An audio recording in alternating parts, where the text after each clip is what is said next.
சீதாராமபுரம் அப்படிங்கிற ஒரு அழகான கிராமத்துல கோபால் அப்படிங்கிற தோல் பொம்மை விக்கிற வியாபாரி இருந்தான். அவனும் அவனுடைய மனைவியான ராதாவும் ரெண்டு பேரும் சேர்ந்து பொம்மைகளை தயார் பண்ணி ஊரூரா போய் அந்த பொம்மைகளை வித்து குடும்பத்தை பார்த்துக்கிட்டு இருந்தாங்க. ஒரு நாள் கோபால், ராதா, திருவிழா வரப்போகுதில்ல, நமக்கு நிறைய பொம்மைங்க தேவைப்படும். ஒரே இடத்துல வியாபாரம் பண்ணா நிறைய விற்காது. நீ இங்கே வித்துக்கிட்டு இரு, நான் ஊர் முழுக்க சுற்றி பொம்மையெல்லாம் வித்துட்டு வரேன். அப்படியே செய்யலாங்க. அந்த கடவுள் புண்ணியத்துல நிறைய பேர் வந்து பொம்மை வாங்குவாங்க. நம்ம வியாபாரமும் நல்லா தான் நடக்கும். ஆனா நம்ம சம்பாதிக்கிற பணத்தை பார்த்து பொறாமப்படுற தோல் வியாபாரிங்க நமக்கு தோல் கொடுக்க மாட்டேன் அப்படின்னு சொல்லிட்டாங்களே. தோல் இல்லாம பொம்மை எப்படி செய்யறது? அதை பத்தி ஏதாவது யோசிச்சிங்களா? அட பைத்தியக்கார ராதா, தோல் விற்கிற வியாபாரிங்க இந்த ஊரில் மட்டுமா இருக்காங்க? சுற்றி இருக்கிற எல்லா ஊர்லேயுமே இருக்காங்க. யாரு எப்போ வந்து தோல் வாங்குவாங்கன்னு காத்துக்கிட்டு இருக்காங்க. அதை பற்றி எல்லாம் நீ எதுவும் யோசிக்காத அப்படின்னு சொல்லி கோபால் சில பொம்மைகளை அவனுடைய பொண்டாட்டி கிட்ட கொடுத்து அவன் சில பொம்மைகளை எடுத்துக்கிட்டு சுத்தி இருக்கிற ஊருங்களை விற்கிறதுக்காக காலையிலேயே அவன் கிளம்பிட்டான். காலையிலேருந்து வெயிலில் சுற்றிக்கிட்டு இருக்கேன். ரொம்ப தாகமாக வேற இருக்கு. தண்ணி பாட்டிலும் கொண்டு வரல. இங்கே எங்கேயும் ஒரு கிணத்த கூட காணுமே. அதோ அங்கே ஒரு வீடு இருக்கு. தம்பி, ரொம்ப தாகமாக இருக்கு, கொஞ்சம் தண்ணி கொடுக்குறீங்களா? அப்படின்னு ஒரு வீட்டு வாசல்ல நின்னு கோபால் கேட்டுக்கிட்டு இருந்தான். உடனே அந்த வீட்டை சேர்ந்தவர் கதவை திறந்துக்கிட்டு வெளியில வந்தாரு. தண்ணியும் இல்லை, ஒன்றும் இல்லை.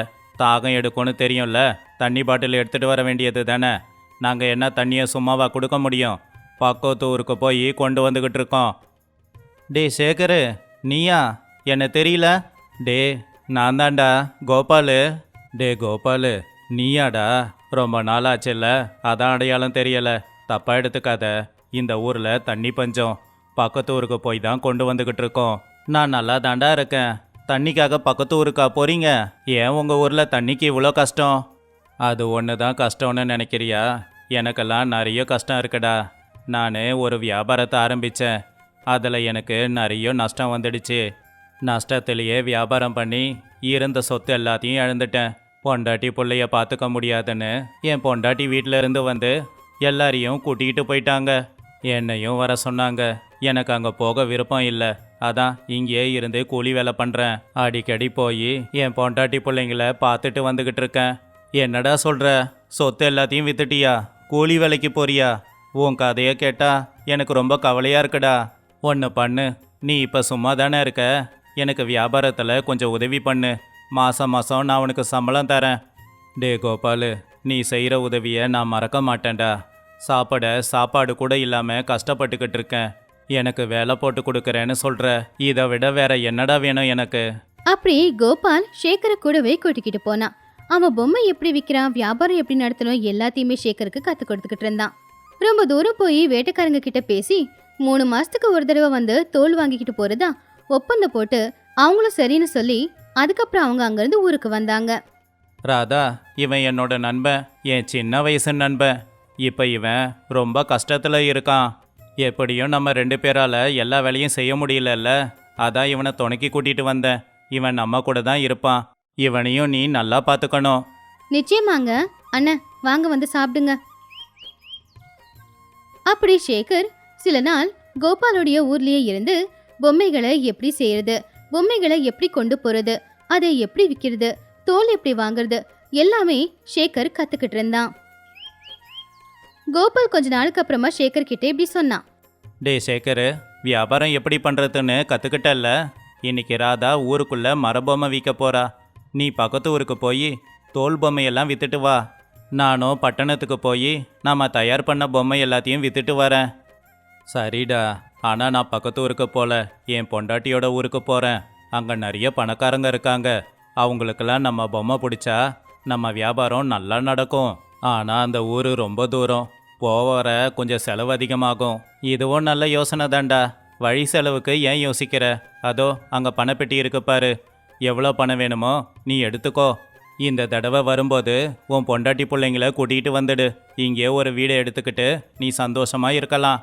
அப்படி சொன்ன உடனே சேகர் உடனே வீட்டுக்குள்ளார போய் பணப்பெட்டியில எவ்வளவு பணம் இருக்கு அப்படின்னு எண்ண ஆரம்பிச்சான். ஆனா அதையெல்லாம் கவனிக்காம கோபால் ராதா 2 பேருமே வியாபாரத்துக்கு வெளியில கிளம்பிட்டாங்க. இதுதான் சரியான வாய்ப்புன்னு நினைச்ச சேகர் அந்த பெட்டில இருக்கிற பணம் எல்லாத்தையுமே எடுத்துக்கிட்டு தயார் பண்ணி வச்சிருந்த பொம்மைகளை எல்லாத்தையும் மூட்டை கட்டிக்கிட்டு ஊரை விட்டு கிளம்பிட்டான்.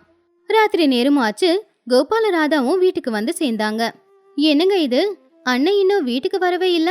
அதான் நானும் யோசிக்கிட்டு இருக்கேன் ராதா. காலையில் போனவன் இன்னும் வீட்டுக்கு வரலையே. ஒரு வேலை எதனா ஆயிருக்குமோ? இல்லை ரொம்ப நாளைக்கு அப்புறம் மாமியார் வீட்டுக்கு போயிருக்கான்ல, அவங்க மரியாதை கொடுத்து அங்கேயே தங்க சொல்லியிருப்பாங்க. ஆமாங்க, அந்த ஊர் முழுக்க பொம்மையை விற்கலான்னு முடிவு பண்ணிருக்காரு போல. அதனால செஞ்சு வச்சிருந்த எல்லா பொம்மையையும் அண்ணன் எடுத்துட்டு போயிருக்காரு. அவன் கஷ்டப்பட்டு உழைக்கிறவன். சரி, பணப்பெட்டியிலிருந்து ஒரு 200 ரூபாயை கொண்டு வந்து கொடு. நாளைக்கு போய் தோல் வாங்கிட்டு வரேன். சரிங்க அப்படின்னு பணப்பெட்டியை போய் பார்த்தா அந்த பணப்பெட்டியில ₹1 கூட கிடையாது. என்னங்க இது, பணப்பெட்டி காலியா இருக்கு. முந்தானேத்து தானே ₹500 கொண்டு வந்து வச்சோம். சுத்தி இருக்கிற எந்த ஊருக்கு போனாலும் மிஞ்சி போனா ₹50 மேல செலவாகாதே. அப்படி இருக்கும்போது அன்னையே மொத்த ₹500 எடுத்துட்டு போனாரு. ராதா, என்ன பேசிக்கிட்டு இருக்க? அவன் என் நண்பன். அவன் மேலே ஏன் திருட்டு பழி போடுற? இன்னுமா உங்களுக்கு புரியல? உங்க நண்பன் உங்களை ஏமாத்தினது. நீங்க அவரை நம்பி பணத்தை அவர்கிட்ட ஒப்படைச்சிங்க. வியாபாரம் எப்படி பண்ணணும்ன்றதையும் கத்து கொடுத்துட்டீங்க. அவரு பணம் பொம்மை எல்லாத்தையுமே எடுத்துக்கிட்டு போயிட்டாரு. கடவுளே, விற்கிறதுக்கு பொம்மையும் இல்ல, பொம்மை தயார் பண்றதுக்கு தோல் வாங்குறதுக்கு கையில பணமும் இல்ல. இன்னையில இருந்து நம்ம என்ன பண்ண போறோம்? பசங்களை எப்படி பாத்துக்க போறோம்? மெதுவா யோசிச்சு பார்த்தா ராதம்மா சொன்னது உண்மைதான் அப்படின்னு புரிஞ்சுது கோபாலுக்கு. அப்ப அவன் ராதா கிட்ட, கஷ்டத்தில் இருக்கிறவங்களுக்கு உதவி செய்யலான்னு நினைக்கிறது தப்பு போல. சரி, இன்னைக்கு சம்பாதிச்ச பணத்தை வேற இடத்துல வை. மறுபடியும் இதே பெட்டியில் வச்சா நாம இல்லாத நேரத்தில் வந்து அவன் பணத்தை திருட போகிறான். நண்பன்னு நம்பி வீட்டுக்குள்ளே விட்டதுக்கு அவன் நல்ல பாடம் கற்றுக் கொடுத்துட்டான். சரி, இனி நான் தோல் பொம்மை எதுவும் செய்யலை. காட்டுக்கு போய் மரத்தை வெட்டிட்டு வந்து மரபொம்மையே செய்கிறேன். பழைய துணியை வச்சு தேங்காய் நாரை வச்சு பலவிதமான பொம்மைங்களை செஞ்சு அதை கொண்டு போய் விற்கலாம். அப்படி கோபாலும் அவனுடைய மனைவியும் கஷ்டப்பட்டு பலவிதமான பொம்மைகளை செஞ்சு ஊரூரா சுத்தி அந்த பொம்மைகளை வித்துக்கிட்டு இருந்தாங்க. செஞ்ச தோல் பொம்மையை விட மரபொம்மை வியாபாரம் நல்லபடியா நடந்துச்சு. அவங்களுக்கு நிறைய லாபமும் கிடைச்சது. இப்படியே சில நாட்களும் போச்சு. நாம இருந்த நிலைமையை விட இப்ப நம்ம எவ்வளவோ பரவாயில்லங்க. தோல் பொம்மை செய்யறத விட இந்த மரபொம்மை செய்யறது ரொம்ப சுலபமா இருக்கு. எந்த உயிரையும் கொல்லவும் தேவையில்லை. இப்பதான் சந்தோஷமா இருக்கு. அப்படி அவங்க பேசிக்கிட்டு இருந்தாங்க. அப்பதான் அங்க சேகர் வந்தான். டே கோபாலு, என்னை மன்னிச்சிடுடா. நீ நண்பன்னு நம்பி வீட்டுக்குள்ளே விட்டு வியாபாரத்தை கற்றுக் கொடுத்த. ஆனால் நான் உனக்கு நம்பிக்கை துரோகம் பண்ணி உன்கிட்ட இருந்த பணம் பொம்மை எல்லாத்தையும் எடுத்துகிட்டு போய் நான் வித்தேன்டா. ஆனால் அதுக்கு அந்த கடவுள் நல்ல தண்டனையாக கொடுத்துட்டான். பொண்டாட்டி பிள்ளைங்களோட வாழ்ந்துக்கிட்டு இருந்த வீடு தீப்பிடிச்சிடுச்சு. எங்களுக்கு எதுவும் ஆகலடா. ஆனால் எல்லா பொம்மைங்களும் எரிஞ்சு போயிடுச்சு. ஆனால் நாளைக்கு சாப்பிட எங்களுக்கு சாப்பாடு கூட இல்லைடா. போட்டுக்கிறதுக்கோ மாற்றிக்கிறதுக்கோ துணி கூட இல்லை. யாரும் எனக்கு உதவி செய்ய மாட்டேங்கிறாங்க. தயவு செஞ்சு பெரிய மனசு பண்ணி எனக்கு கொஞ்சம் பணம் கடனாக கொடுடா. இந்த தடவை நிச்சயமா அந்த பணத்தை உனக்கு வட்டியோட சேர்த்து கொடுக்கறேன். ஒரு தடவை உன்னை தெரியாமல் நம்பிட்டேன்.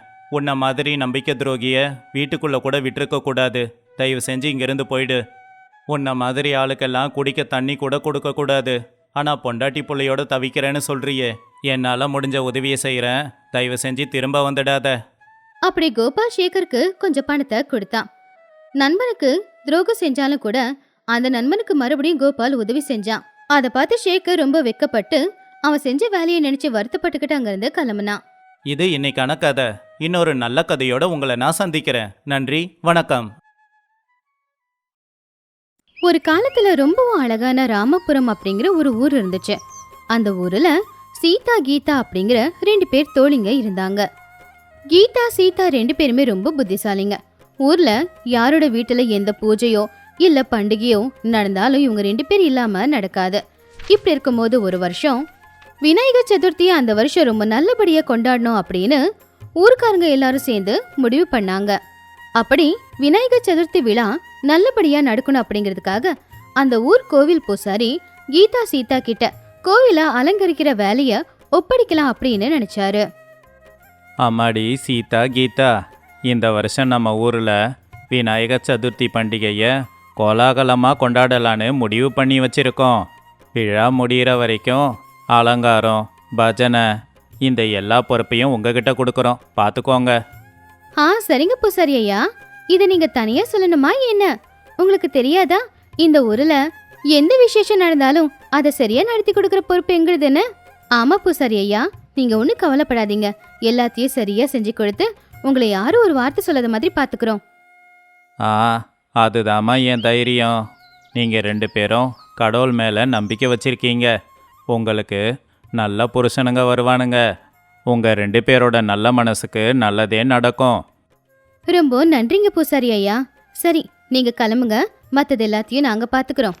அப்படி பூசாரி வேலை எல்லாத்தையுமே சீதா கீதா 2 பேருக்கிட்டையும் ஒப்படைச்சிட்டு அங்கிருந்து கிளம்பிட்டாரு. சீதா, இன்னைக்கு எனக்கு தூக்கம் வராது அப்படின்னு நினைக்கிறேன். காலையில எப்ப விடியும், எப்ப பூசாரி ஐயா சொன்ன வேலையெல்லாம் பார்க்கலான்னு மனசுக்குள்ள அதுவே ஓடிக்கிட்டு இருக்கோம். அதனாலேயே தூங்க போறதில்லனா. ஆமா, ஏன் நிலைமையும் அதுதான். சரி, பண்டிகைக்கு மாலை அலங்காரம்லாம் செய்யணும்ல, அதுக்கு பூங்க வேணுமே. பூக்கள் எங்க போய் எடுத்துட்டு வரலாம்? எப்பவும் போலவே நம்ம ஊரு ஜமீன்தார் ராமையா இருக்காருல்ல, அவர்கிட்ட போய் கேட்டோம்னா தோட்டத்துல இருக்கிற பூக்களை பறிச்சுக்க சொல்ல போறாரு. கொடுப்பாருதான். ஆனா ஒவ்வொரு தடவையும் அவர்கிட்ட கேட்டா அவரு கஷ்டப்பட மாட்டாரு. அதெல்லாம் ஒன்றும் நினைச்சுக்க மாட்டாரு சீதா. ஒரு நாள் நான் அவரோட வீட்டுக்கு போனேன்னா அப்ப அவருடைய மனைவியான விஜயம்மாவை பார்த்தேன். அவங்களுக்கும் நம்மள மாதிரி கடவுள் பக்தி ரொம்ப அதிகம். அவங்க என்கிட்ட பேசிக்கிட்டு இருக்கும்போது ஒரு விஷயம் சொன்னாங்க. எப்போ உங்களுக்கு பூ தேவைப்பட்டாலும் சரி, வந்து எங்க தோட்டத்துல இருந்து பறிச்சுக்கிட்டு போங்க அப்படின்னு. அப்படியா? அப்படின்னா சரி. அந்த அம்மா எவ்வளோ நல்லவங்க இல்ல? ஆமா. சரி சீதா, நான் வீட்டுக்கு போய் சாப்பிட்டு கொஞ்ச நேரம் ஓய்வு எடுத்துக்கிறேன். சாயந்தரம் 3 மணிக்கு நாம 2 பேரும் சேர்ந்து ஒன்னா கிளம்பலாம். சரி கீதா, நானும் வீட்டுக்கு போகணும். அம்மா எனக்காக வீட்டில் காத்துக்கிட்டு இருப்பாங்க. அப்படி சீதா கீதா 2 பேரும் பூஜையை எப்படி செய்யறது அப்படின்னு அதை பத்தி பேசிட்டு அதுக்கப்புறமா அங்கிருந்து அவங்கவுங்க வீட்டுக்கு போயிட்டாங்க. வீட்டுக்கு போய் சாப்பிட்டு முடிச்சு கொஞ்ச நேரம் ஓய்வு எடுத்துட்டு சாயந்தரம் நேரம் 2 பேரும் சேர்ந்து ஜமீன்தார் வீட்டுக்கு கிளம்புனாங்க. சீதா கீதா 2 பேரும் நடந்து போய்கிட்டு இருக்கும்போது அந்த ஊரை சேர்ந்த சில பொறுக்கி பசங்க அவங்க பின்னாடி வந்தாங்க. ஹே சீதா, கொஞ்சம் சீக்கிரம் நடு, அந்த பொறுக்கி பசங்க பின்னாடியே வராங்க பாரு. ஆமா ஆமா, இவனுங்களுக்கு என்ன வந்துச்சோ, நம்ம பின்னாடியே வரானுங்க. ஓய் கீதா, சீதா, எங்க 2 பேரும் இவ்வளோ வேகமாக போறீங்க? இருட்டாக போகுது போலையே, துணைக்கு வரவா? டேய், ஒழுங்கா சொல்லும் போதே கேட்டுட்டு இங்கிருந்து போயிடுங்க. என் கையில மாட்டினீங்கன்னா துவச்சி காய வச்சிடுவேன். பார்த்துக்கோங்கடா. இந்த கீதானா என்ன நினைச்சிங்க? ஜாகிரதையா இருங்க. என்ன இது, இதுக்கே இவ்வளோ கோவப்படுற? சரி விடு அப்படின்னு சொல்லி அவங்க 2 பேரும் அங்கிருந்து திரும்ப போயிட்டாங்க. என்ன கீதா, அவங்க கூட எதுக்கு சண்டை? நம்ம வேலையை நாம பார்த்துக்கலாம் வா அப்படின்னு அங்கிருந்து நேரா தோட்டத்துக்கு போய் அங்க இருக்கிற பூக்களை பறிச்சு எடுத்துக்கிட்டு வீட்டுக்கு வந்து வேக வேகமா பூக்களால மாலைகளை கட்ட ஆரம்பிச்சாங்க. அப்படி விநாயகர் சதுர்த்தி பண்டிகை நாளும் வந்துச்சு. பக்கத்துல நின்று ஏற்பாடுகளை எல்லாத்தையுமே ரொம்ப நல்லபடியா 2 பேரும் நடத்தினாங்க. பிள்ளையாருக்கு நல்லபடியா அலங்காரம் செஞ்சு அந்த விழாவை நல்லபடியா நடத்தினாங்க. விழாவும் நல்லபடியா நடந்ததுனால ஊர் பெரிய மனுஷங்க ஊர்க்காரங்க எல்லாருமே கீதா சீதாவுக்கு நன்றி தெரிவிச்சாங்க. அப்படி விழா முடிஞ்சு சில நாட்களுக்கு அப்புறமா எல்லாரும் வயல் வேலை ஆரம்பிச்சாங்க. சீதா கீதா 2 பேருக்கும் வயல்னாலும் வயல்ல செய்யற வேலைனாலும் ரொம்ப பிடிக்கும். சீதா, நம்ம ஜமீன்தார் வயல்ல நாத்து நடுற வேலைக்கு போறேன், நீயும் வரியா? என்ன இது புதுசா கேக்குற? நீ எங்க போறியோ அங்க நிச்சயமா நானும் வருவேன். சரி சரி, சும்மாதான் கேட்டேன். நீ சாப்பிட்டு முடிச்சு தயாராரு, நான் வீட்டுக்கு போயிட்டு வந்துடுறேன். அப்படி கீதா போனதுக்கு அப்புறமா பக்கத்து வீட்டு கோவிந்தம்மா சீதா கிட்ட வந்தாங்க. சீதா, சீதா, எங்க இருக்க? என்ன பண்ணிக்கிட்டு இருக்க? என்ன நீ இங்க வந்திருக்கீங்க? ஏதாவது வேலை இருக்கா? ஒன்றும் இல்லை, இன்னைக்கு கூலி வேலைக்கு யாரும் வந்து என்னை கூப்பிடல. அதான் நீ எங்கேயாவது போறேன்னா என்னையே கூட கூட்டிட்டு போன்னு சொல்லான்னு வந்தேன். அப்படியா அண்ணி? இன்னைக்கு ஜமீன்தார் வயல்ல நாத்து நடுறாங்களா, கீதா போறேன்னு சொன்னான். அவ கூட தான் நானும் போறேன். நீ வர மாதிரி இருந்தா சீக்கிரமா தயாராகு, கீதா வர நேரமாச்சு. சரி சீதா, இரு, இதோ வந்துடுறேன். வேலை எதுவும் இல்லை, வீட்டை சாத்திட்டு பூட்டை போட்டுட்டு வந்துடுறேன். ஒரு 2 நிமிஷத்துல வந்துடுறேன். சரி அண்ணி. அப்படி சீதா கீதா கோவிந்தம்மா 3 பேரும் ஜமீன்தார் வயல்ல நாத்து நடுறதுக்காக வயல்ல நடந்து போய்கிட்டு இருந்தாங்க. எப்பவுமே வயலுக்கு ஜமீன்தார் தான் வருவாரு. ஆனா இன்னைக்கு ஜமீன்தாரோட பிள்ளையான ராஜு தான் வந்திருந்தான். வயல்ல வேலை எப்படி நடக்குது அப்படிங்கறத பாக்குறதுக்காக. ஜமீன்தாரோட பிள்ளையான ராஜுவ ஊர்ல எல்லாருக்குமே தெரியாது. ஏன்னா அவன் பட்டணத்துல படிச்சதுனால. அதனால வயலுக்கு வேலைக்கு வந்துகிட்டு இருந்த கோவிந்தம்மா, சீதா, கீதா 3 பேருமே ராஜுவ யாரது அப்படிங்கிற மாதிரி பாத்துக்கிட்டு போனாங்க. அப்போ ராஜு, ஏம்மா பொண்ணு, வயலுக்கு தாமதமா வந்த, இதுல இன்னும் வேலையை வேற ஆரம்பிக்கல. அட அது கேட்கறதுக்கு நீ யாரு? என்னமோ நீதான் முதலாளிங்கிற மாதிரி கேள்வி கேக்குற. உடனே அங்கிருந்த ராமு, ஐயோ கீதா, யாருன்னு நினைச்ச? நம்ம ஜமீன்தாரோட புள்ள அவரு. அப்படி வயல்ல இருந்த எல்லாருமே சொல்லி சிரிச்சுக்கிட்டு இருந்தாங்க. அப்ப கீதா வெக்கப்பட்டு, அப்படியா, தப்பாயிடுச்சு, என்ன மன்னிச்சிடுங்க ஐயா. உங்களை இது வரைக்கும் நான் பார்த்ததில்ல, அதான் தெரியாம சொல்லிட்டேன்.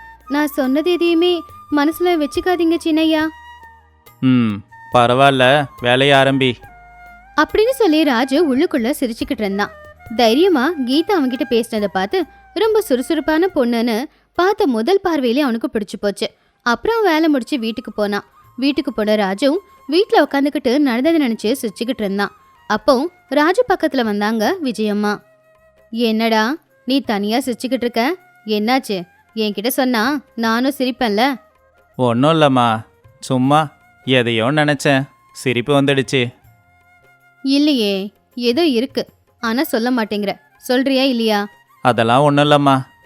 அப்படின்னு வயல்ல நடந்த விஷயத்த ராஜு சொன்னதும் அதை கேட்டு விஜயம்மாவும் சிரிச்சாங்க. அப்ப ராஜு உடனே அவங்க அம்மா கிட்ட, கீதாவை எனக்கு பிடிச்சிருக்கு, கல்யாணம் பண்ணிக்கிட்டா அந்த பொண்ணு தான் கல்யாணம் பண்ணிப்பேன் அப்படின்னு சொன்னான். சரிடா, உங்க அப்பா கிட்ட நான் பேசுறேன். நீ எதுவும் அவசரப்பட்டு தொலைச்சிடாத. உன் கல்யாணத்தை நீ நினைச்சபடி நடத்துவேனா, சரியா? நல்ல அம்மா, எனக்காக என்ன வேணாலும் பண்ணுவாங்க அப்படின்னு சொல்லி ராஜு சந்தோஷமா உள்ள போனா. விஜயம்மா புள்ளைக்கு வாக்கு கொடுத்துட்டாங்க. ஆனா இந்த விஷயத்த புருஷன்கிட்ட எப்படி சொல்றது அப்படின்னு ரொம்ப பயந்துகிட்டு இருந்தாங்க. அப்படி ஒரு 2 வாரத்துல இனி தாமதிக்க கூடாது அப்படின்னு சொல்லி ஒரு நல்ல நேரமா பார்த்து புருஷன்கிட்ட சொல்லி ஒத்துக்க வச்சாங்க. 2 குடும்பத்தை சேர்ந்தவங்களும் ஒத்துக்கிட்டதுனால 2 பேருக்கும் கல்யாணமும் ஆச்சு. நல்லபடியா அவங்க வாழ்க்கைய அவங்க தொடங்குனாங்க. இப்படியே சில நாட்களுக்கு அப்புறமா, சீதா எப்படி இருக்க? என்ன இப்பெல்லாம் உன்னை சரியா பார்க்கவே முடியறதில்ல? ஊருக்கு எங்கேயாச்சும் போயிருந்தியா? இல்லையா நீ, வீட்டில் தான் இருக்கேன். ஏன், என்னாச்சு? ஒன்றும் இல்லை. எப்பவும் நீயும் கீதாவும் ஜோடி போட்டுக்கிட்டு ஊருக்குள்ளே சுற்றிக்கிட்டு இருப்பீங்க. இப்போ கீதாவுக்கு கல்யாணம் ஆனதுனால நீ தனியாக இருக்க. அதனால தான் உன் முகத்தில் களியும் இல்லை, முகமே வாடி போயிருக்க. ஆமாம் அண்ணி, கீதா இருக்கும்போது எனக்கு நேரம் போகிறதே தெரியாது. ஆனால் இப்போ அவள் கல்யாணம் பண்ணி போய் என்னை தனியாக ஆக்கிட்டு போயிட்டா. இந்த ஊர் என் தோழி, இதுதான் என் வாழ்க்கைன்னு நினைச்சேன். ஆனா இப்போ அப்படின்னு சொல்லி அழ ஆரம்பிச்சிட்டா சீதா. கவலைப்படாத சீதா, உனக்கு மட்டும் இல்ல, பாவம் கீதாவுக்கும் அங்க அதே நிலைமை தான். அவளும் இந்த ஊரையும் உன்னையும் நினைச்சுக்கிட்டு தானே இருப்பா. பாவம், உனக்கு கல்யாணம் ஆனா எல்லாம் சரியா போயிடும் அப்படின்னு கிண்டல் பண்ணாங்க கோவிந்தம்மா. அட போங்க அண்ணி அப்படின்னு சீதா வெக்கப்பட்டு தலை குனிஞ்சா. கல்யாணம்னு சொன்னதுமே முகத்துல களை வந்துருச்சு போல. சீதா, நீ தப்பா எடுக்கலனா நான் ஒன்று சொல்லிட்டா. எனக்கு தெரிஞ்ச ஒரு பையன் இருக்கான், ரொம்ப நல்லவன். சின்னதா வியாபாரம் பண்ணிக்கிட்டு இருக்கான். சாப்பிட திங்க தூங்க எந்த கஷ்டமும் இருக்காது. அவனை நீ கல்யாணம் பண்ணிக்கிறியா? இதுல நான் சொல்ல என்ன இருக்கு அண்ணி? அப்பா அம்மா விருப்பம் என்னன்னு கேட்கலாம். சரி, அதெல்லாம் நான் பாத்துக்கிறேன். அப்படி பேச்சை மாத்தி சீதாவுக்கு தைரியம் கொடுத்தா கோவிந்தம்மா. சில நாட்களுக்கு அப்புறமா 2 குடும்பத்து ஆட்கள்கிட்டயும் பேசி அவங்க 2 பேருக்கும் கல்யாணமும் பண்ணி வச்சா. சீதா சந்தோஷமா புருஷன் கூட சேர்ந்து புருஷனுடைய ஊருக்கு போனா. கல்யாணத்துக்கு அப்புறம் சீதா கீதா 2 பேரும் பாத்துக்கவே முடியல. அவங்கவுங்க வாழ்க்கையை நடத்துறதுக்கே அவங்களுக்கு நேரம் போதாம இருந்துச்சு. அப்படி அவங்க ஊரை முழுசாவே அவங்க மறந்துட்டாங்க. இப்படியே சில வருஷத்துக்கு அப்புறமா, ஏங்க இன்னைக்கு பட்டணத்துக்கு போய் சும்மா நாம சுத்தி பார்த்துட்டு வரலாமா? சரி கீதா, கூட்டிட்டு போறேன், தயாராகு. அப்படி ராஜுவும் கீதாவும் பட்டணத்துக்கு கிளம்புனாங்க. அங்கதான் சீதாவோட புருஷன் பழ வியாபாரம் செஞ்சுக்கிட்டு இருந்தான். சீதாவோட புருஷனுக்கு உடம்பு முடியாம இருந்ததுனால அன்னைக்கு அவன் வீட்டுல இருந்தான். அதனால வேற வழி இல்லாம அன்னைக்கு பழ வியாபாரம் செய்யறதுக்காக கீதா தான் கடைக்கு போனா. அப்பதான் சீதா கீதாவும் ராஜுவும் அவனுடைய கடைக்கு வர்றத பார்த்தா. ஆனா அவ பேசிக்கல. என்னம்மா, 1 கிலோ ஆப்பிள் கொடுக்குறியா அப்படின்னு கேட்டா. சீதா சரி அப்படின்னு சொல்லி அவ கேட்ட ஆப்பிள் பழத்தை கீதா கிட்ட கொடுத்தா. அப்பதான் கீதா சீதாவை பார்த்து அவளுடைய தோழி அப்படிங்கறதையே தெரிஞ்சுக்கிட்டா. உடனே கீதா ரொம்ப சந்தோஷமா சீதாவை கட்டி பிடிச்சுக்கிட்டா. சீதாவும் கீதாவை பார்த்து ரொம்ப சந்தோஷமா கட்டி பிடிச்சுக்கிட்டா. அப்படி 2 பேரும் சந்தோஷமா கொஞ்ச நேரம் அங்கே உட்காந்து பேசிக்கிட்டு இருந்தாங்க. சீதா, நாங்க வருத நீ முதலே பார்த்ததானே, அப்புறம் எதுக்கடி பேசல? ஒன்றும் இல்லடி, நீங்க பணக்காரங்க, நாங்க ஏழைங்க. திடீர்னு உன்கிட்ட வந்து பேசுறத பார்த்தா உன் வீட்டுக்காரர் ஏதாவது நினைச்சுப்பாரு அப்படின்னு தான் நான் பேசல. சிச்சி, என்னடி இப்படி சொல்ற? அவரு ரொம்ப நல்லவர். இருக்கப்பட்டவங்க இல்லாதப்பட்டவங்கன்றதெல்லாம் அவருக்கு தெரியாது. அவரு யாரையும் எப்பவுமே எதுவுமே சொல்ல மாட்டாரு. உன்னை விட்டு நான் இது வரைக்கும் இருந்ததே இல்லடி. அது தெரியும் கீதா. ஆனா அப்ப வேற, இப்ப வேற இல்லையா? நட்புல ஏழை பணக்காரங்க அப்படின்னு எதுவும் இருக்காதுடி. என்னை பார்க்கணும்னு தோணுச்சுன்னா உடனே என் வீட்டுக்கு வந்துரு. அப்புறம் நாம 2 பேர் சந்திச்சிட்டோம். ஆனா நம்மளுடைய இன்னொரு தோழியோட நிலைமை என்ன? இன்னொரு தோழியா? என்ன கீதா, என்கிட்ட சொன்னதே இல்லையே. சின்னையா, எங்க இன்னொரு தோழி வேற யாரும் இல்ல, அது எங்க ஊரு தான். சின்ன வயசுல இருந்து பிறந்து வளர்ந்த ஊரு தான் எங்க ஊரு. கல்யாணத்துக்கு அப்புறம் அந்த ஊரையே நாங்க மறந்துட்டோம். ஒரு தடவை ஊருக்கு போய் அங்க இருக்கிற எல்லாரையும் பார்த்துட்டு பேசிட்டு வந்தா நல்லா இருக்கும்டி. இந்த தடவை நம்ம புருஷங்களோட சேர்ந்து நம்ம ஊருக்கு போலாண்டி. நாம விளையாடின இடத்துக்கெல்லாம் அவங்கள கூட்டிட்டு போலாம். கீதா, உன் தோழி சொல்றது உண்மைதான். வா, நாம ஊருக்கு போலாம். அப்புறம் என்ன, சின்ன வயசு தோழிங்க 2 பேருமே ஒன்னா சேர்ந்துட்டாங்க. அவங்க 2 பேருமே அவங்கவுங்க புருஷங்களை கூப்பிட்டுக்கிட்டு அவங்க ஊரு போய் சுத்தி பார்த்துட்டு வந்தாங்க. அப்படி அவங்க பழைய ஞாபகம் எல்லாம் அவங்களுக்கு வந்துச்சு. அன்னையில இருந்து சீதாவோட வீட்டுக்கு கீதாவும் கீதா புருஷனும், கீதாவோட வீட்டுக்கு சீதாவும் சீதா புருஷனும் போய் அடிக்கடி கிராமத்துக்கும் போய் ரொம்ப சந்தோஷமா வாழ்ந்துகிட்டு இருந்தாங்க.